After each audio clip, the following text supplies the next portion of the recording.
I was sitting in the lawyer's office holding a piece of paper that changed everything. My grandmother had passed away 3 weeks earlier, and her will had just been read. She left me $250,000 from her life savings. I stared at the document, tears blurring my vision.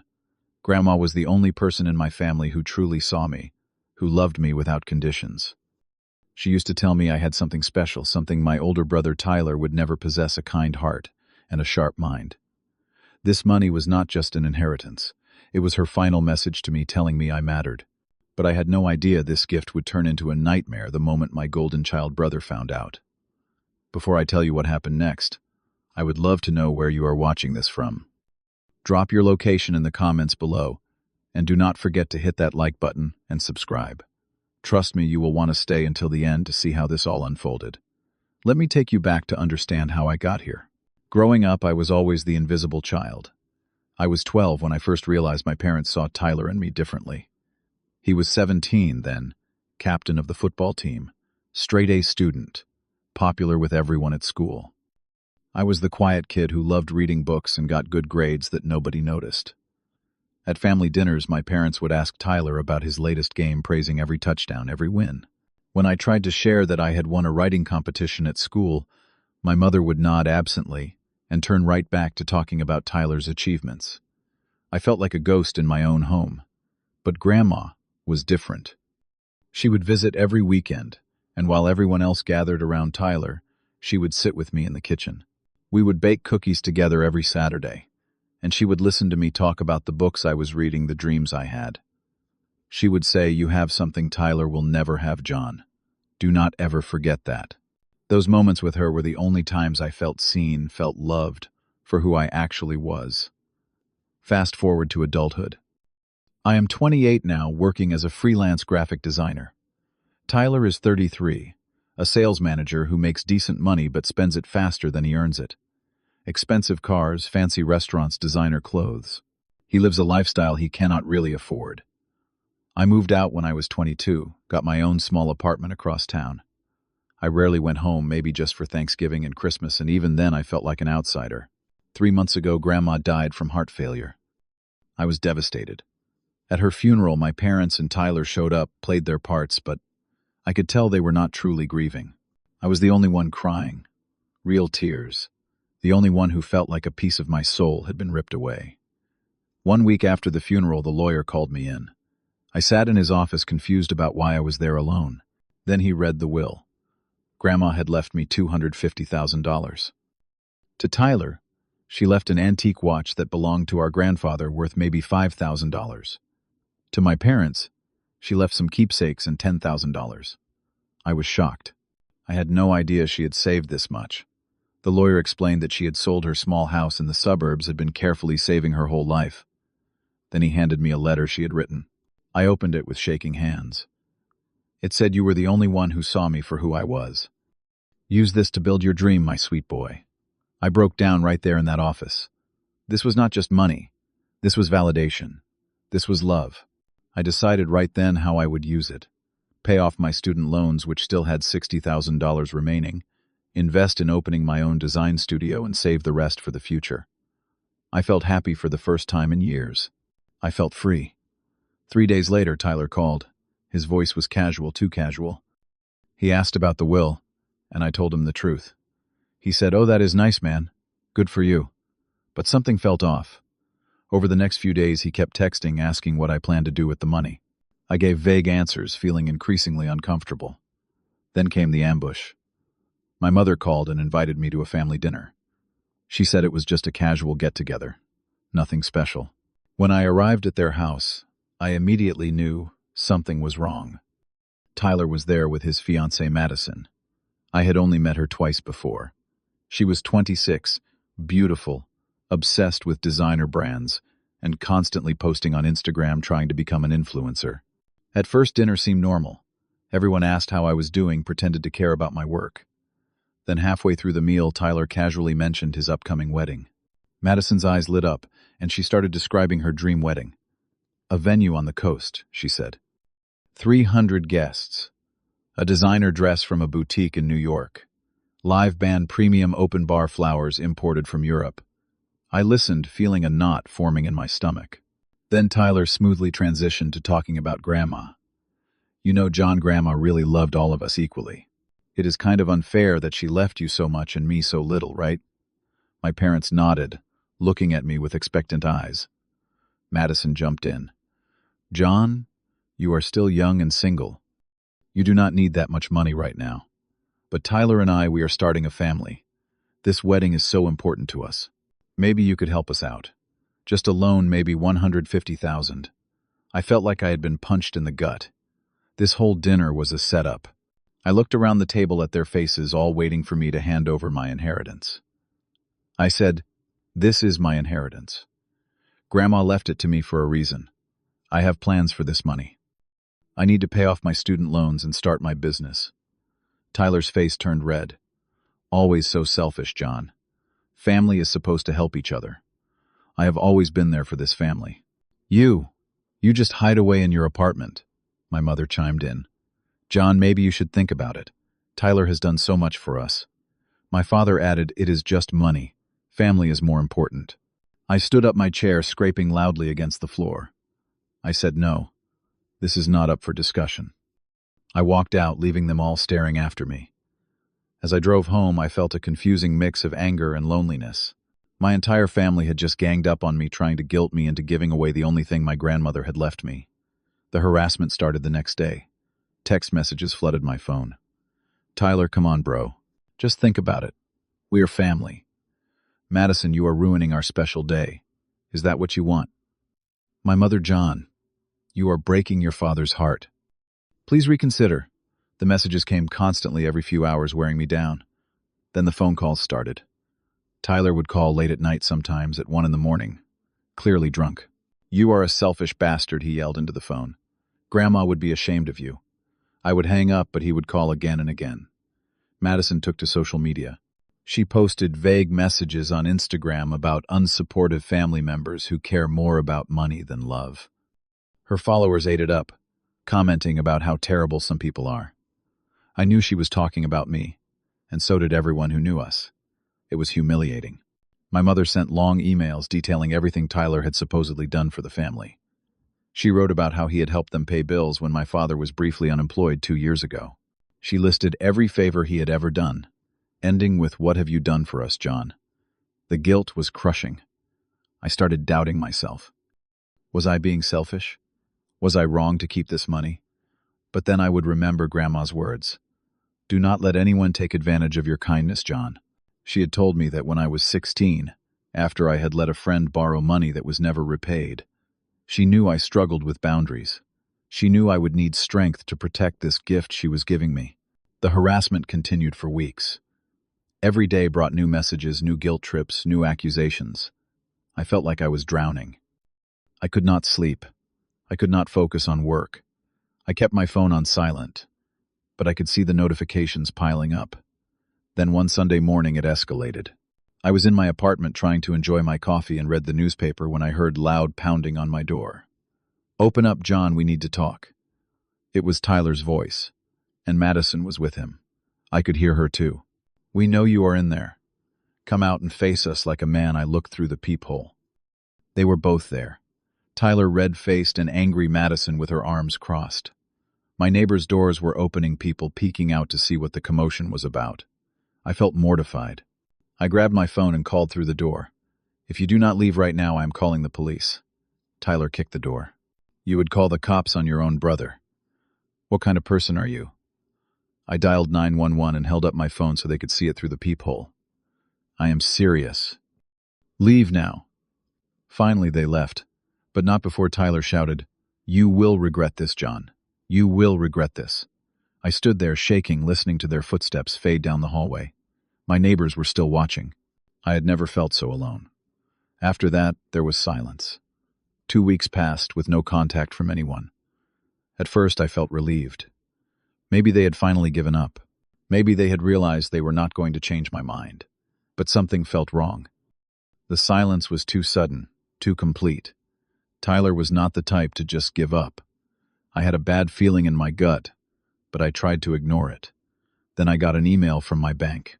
It was a routine notification about a large transaction request.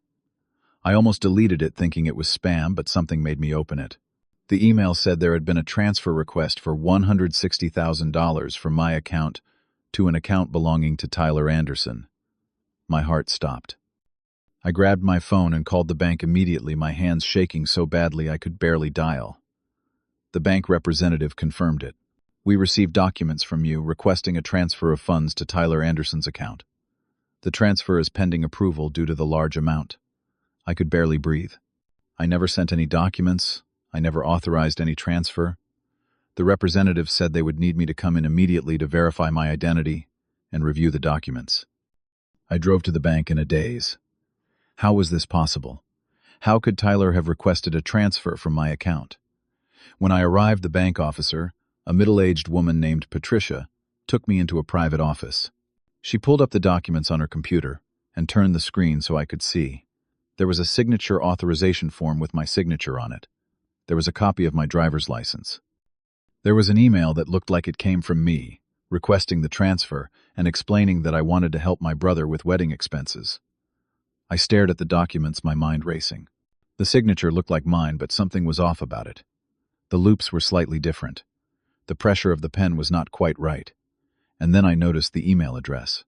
It looked almost exactly like my email, but there was one letter different. The real email I used for financial matters was John Anderson, graphics@gmail.com. This email was John Anderson, graphics@gmail.com. They had changed the second E in Anderson to an A. It was subtle, easy to miss, but it was not my email. "This is forgery," I said, my voice shaking with rage. "This is fraud. I want to press charges." Patricia nodded seriously. "We flagged this transaction because of the unusual amount, which is why we notified you before processing it. I will freeze your account immediately and contact our fraud department. You should also file a police report." I left the bank and immediately called a lawyer. I found Sarah Brennan, who specialized in fraud cases. When I explained what happened, she was not surprised. Unfortunately, this happens more often than you would think, especially with family members. They think they can get away with it because the victim will not press charges. But you are doing the right thing. We need to gather as much evidence as possible before confronting them. Over the next few days, Sarah and I worked with the bank to trace everything. The bank provided detailed records. The email had been sent from an IP address at a coffee shop 3 blocks from Tyler's apartment. The timestamp was 10:30 a.m., on a Tuesday, a day when Tyler's social media showed he had called in sick to work. We requested security footage from the coffee shop, and there they were, Madison sitting at a table with a laptop open. Tyler standing next to her, both of them looking intently at the screen. But there was more. Sarah discovered that Tyler and Madison had been in contact with someone named Kevin Marsh, a man with a criminal record for document forgery. Phone records showed multiple calls between them over the past month.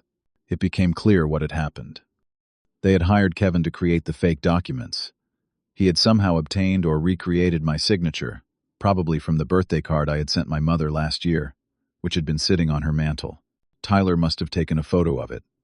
As for my ID, my mother had kept a photocopy from when I still lived at home, and Tyler had access to their house.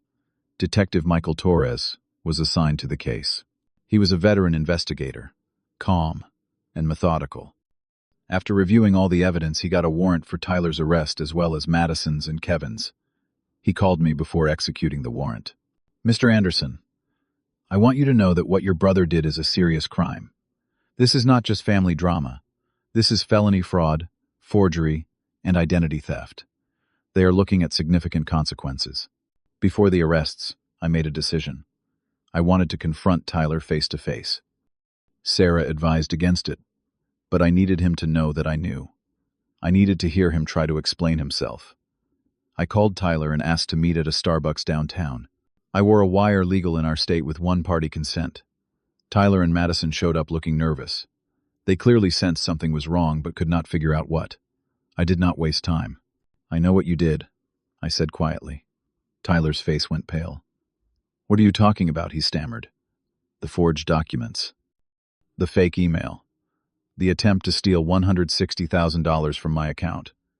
I know everything." Madison started crying immediately. "John, we can explain. We were desperate." Tyler tried to sound defiant. Look, we just needed help. The wedding costs kept piling up. We thought you would eventually give us the money anyway, so we just expedited the process. I could not believe what I was hearing. Expedited you. Committed fraud. You tried to steal from me. Tyler stood up his chair, scraping back. It is not stealing if it is family money. That money should have been split between us anyway. I stood up too, my voice rising. Grandma left that money to me, not to you. She saw who you really are, selfish, entitled, and manipulative. You never cared about me. You only care about yourself. Tyler moved toward me, his fists clenched, and I thought he might actually hit me. But then the door opened, and Detective Torres walked in with two uniformed officers. Tyler Anderson and Madison Cooper, you are under arrest for fraud, forgery, and identity theft. Please put your hands behind your back. The look on Tyler's face was something I will never forget. Shock, rage, disbelief, all mixed together. Madison started sobbing hysterically. No, no, no, this is a mistake. As the officers handcuffed them, Tyler looked at me with pure hatred. You called the cops on your own brother. I met his gaze steadily. You stole from your own brother. Madison was led away crying. Our wedding. Everything is ruined. I sat back down as they were taking out my hands, shaking but feeling something I had not felt in months free. The legal process took several months. Kevin Marsh, the forger, cooperated with the police in exchange for a lighter sentence. He testified that Tyler had paid him $8,000 to create the fake documents. He provided detailed records of their communications, including text messages where Tyler explicitly instructed him on how to forge my signature. At the trial, the evidence was overwhelming. The judge was not sympathetic. She said that betraying family trust in this way was particularly egregious. Tyler was sentenced to 2 years of probation, 100 hours of community service, and ordered to pay restitution to cover my legal fees, which totaled $15,000. Madison received 18 months of probation and mandatory counseling. She was also issued a restraining order prohibiting any contact with me. Kevin, with his prior record, received 18 months in jail. The wedding, of course, was canceled. Madison's parents were furious when they found out what she had done. They cut off all financial support, refusing to be associated with the scandal. Madison's Instagram influencer dreams evaporated as the story spread through their social circle. 3 months after the trial, Tyler and Madison broke up. She could not handle being attached to someone with a criminal record. It ruined the image she had been trying so hard to build. My parents called me after the sentencing. My father's voice was cold. You destroyed your brother's life. He could have had a future, and you ruined it. I hung up without responding. 2 days later, my mother sent an email saying I was no longer welcome at family gatherings. I deleted it without reading the whole thing. 6 months later, my father called again. His tone was different, softer. John, maybe we pushed too hard. Maybe we should not have gotten involved. It was not quite an apology, more of an acknowledgement that they had played a role. But there was no real acceptance of responsibility, no recognition of how they had treated me my entire life. I told him I appreciated the call, but I needed space. I've kept my distance ever since. The first few months, after everything happened, were hard. I felt guilty, wondering if I had taken things too far. Should I have just given them some money to avoid all this? Did I really need to press charges? These thoughts kept me up at night. That is when I started seeing a therapist, Dr. Angela Martinez. She helped me understand that I had not ruined Tyler's life. He made his choices. He committed crimes. I had simply protected myself. She taught me about boundaries. Setting boundaries is not cruelty, John. It is self-respect. You are not responsible for managing other people's emotions or fixing their mistakes. Those words changed something in me. I realized I had spent my entire life trying to earn love from people who were never going to give it to me. The moment I stood up for myself, I lost them. But I found myself, and that trade was absolutely worth it. I used the inheritance exactly as I had planned. Paying off my student loans felt incredible. For the first time since college, I did not have that weight hanging over me. Then I opened my design studio, Anderson Creative Studio. I hired 2 junior designers, and within 6 months we were thriving. I had more clients than I could handle doing work I actually loved. I also reconnected with cousins from my grandmother's side of the family. Turns out I was not the only one who had been treated poorly by my parents and Tyler. We started having regular dinners, building the kind of family connection I had always wanted. It felt healing to be around people who valued me, who wanted to spend time with me, not because they needed something, but because they actually enjoyed my company. About a year after everything happened, a friend introduced me to Emma. She is a third-grade teacher with a warm smile and a healthy, loving family. Spending time with her family showed me what real family dynamics look like. Parents who are proud of all their children, equally siblings, who genuinely support each other. Conflicts that are resolved with communication instead of manipulation. Emma and I have been together for 8 months now, and for the first time in my life, I am in a relationship where I feel truly valued. Last week, I visited Grandma's grave. I brought her favorite flowers, pink roses. I sat there for a long time just talking to her like I used to when she was alive. "Thank you, Grandma," I said. "You saved me in more ways than one. That money was not just an inheritance. It was freedom. It was validation. It was your way of telling me that I mattered, that I deserved good things, that I was not wrong for being who I am. I have learned that inheritance is not just money. It is a message. Grandma wanted me to know I was worthy of love, respect, and good things in life. She wanted me to have the freedom to escape a toxic family dynamic that had held me back my entire life. She saw the truth about Tyler, about my parents, about the whole broken system, and she gave me a way out. I have also learned that family is not defined by blood. It is defined by respect, love, and boundaries. I do not hate Tyler or my parents. I have actually reached a place of peace about it all. But I also know I do not owe them anything. Their actions proved what Grandma had known all along: they were never going to change. The golden child syndrome destroyed all of us. It made Tyler entitled and incapable of handling failure. It made me invisible and desperate for approval. It made my parents blind to the damage they were causing. Standing up for myself cost me my family of origin, but it gave me something far more valuable: my self-respect. Some people will call you cruel for protecting yourself. Some will say, you should have just given in, kept the peace, sacrificed your own well-being for family harmony. Let them.